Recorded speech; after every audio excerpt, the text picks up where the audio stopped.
Ever miss those feelings of the first few nights in Minecraft? The thrill of discovery, the desperate scramble for resources, the absolute panic when that first creeper hisses behind you? Vintage Story takes that feeling and cranks it up to 11. This isn't just about punching trees and building castles, it's a survival game obsessed with the details. Every tool, every meal, every block in your house requires careful planning and a whole lot of work. My challenge: to build a thriving village in just 100 days. With the goal of steel armor and a proper house looming over us, I kicked off the challenge with a Twitch stream. We quickly learned that Vintage Story doesn't hand out anything for free. Finding clay, making charcoal, tracking down those first few copper bits, it felt like half my first few days were spent stumbling around and learning how the world worked. But with every napped flint, every basket woven, every fire pit dug, it started to click. We found a defensible spot, and while Draken raised the walls, I focused on a pit kiln. These things are the backbone of early progression. You want storage, cookware, a kiln is your first step. While we waited on clay to harden, I survived on fish, foraged cattail roots, and they were surprisingly tasty for the beginning, and kept a wary eye out for anything lurking in the shadows. By day 5, we had a basic shelter, a smoldering pile of charcoal, and finally the copper bits for our first pickaxe. Day 6 was all about those last few copper nuggets. Panning for copper felt like playing the slowest slot machine ever, but finally those precious bits filled our molds. With the crucibles blazing, we ushered in the Copper Age. Those first few tools felt like a victory parade after the initial struggle. Of course, tools need ore, and that led us to a mining adventure. Not only did I find a decent surface deposit, but I also fell in a massive underground vein.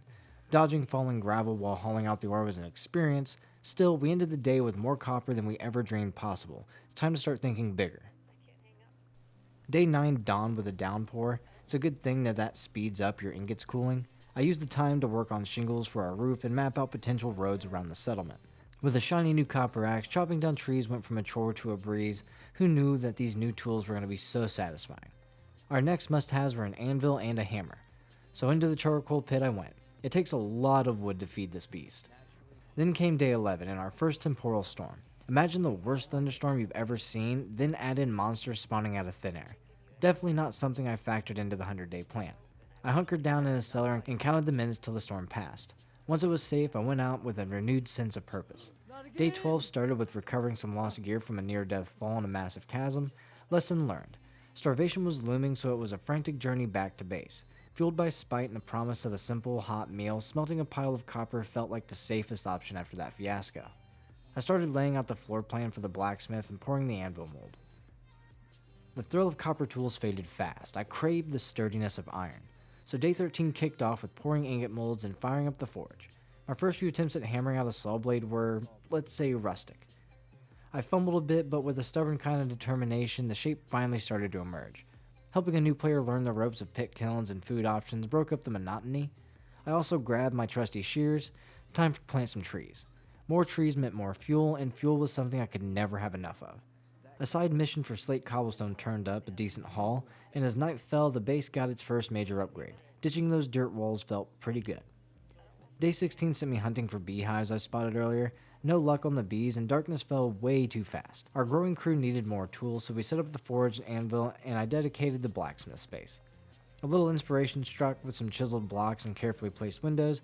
I turned that workspace into something a bit more impressive. The hammering and building lasted 2 full days, but hey, a blacksmith deserves a proper home.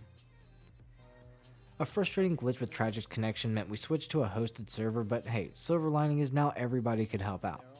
Day 19 was all about survival mode. With so many mouths to feed, we set trot lines and hunted. Nothing builds an appetite like an all-day resource run. The village needed expansion, and that meant another mining expedition. I hauled back a mountain of copper, enough to get our newest members outfitted.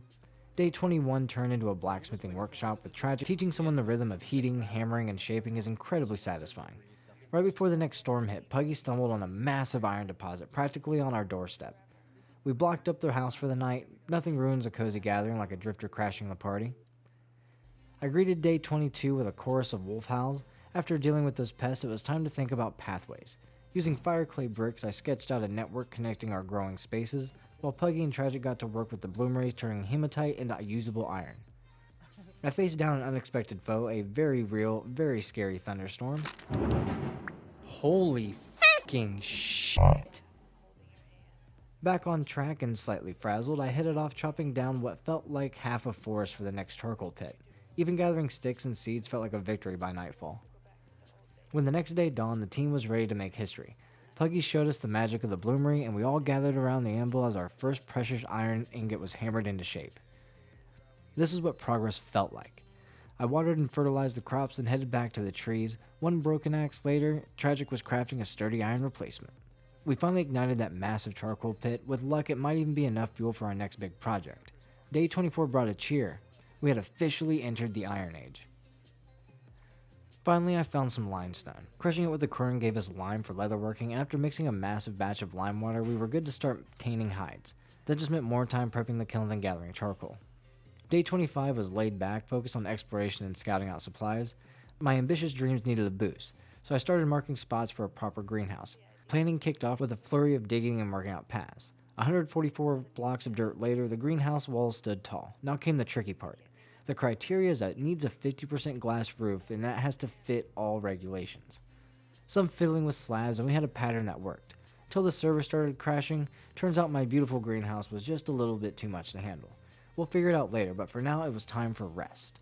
Hey everybody, thanks for sticking around to the end of the video. This is only part one of a couple part series. I have a vacation coming up here at the end of May, and I don't really want to try to cram everything in, and I'll just schedule them to come out in a little series.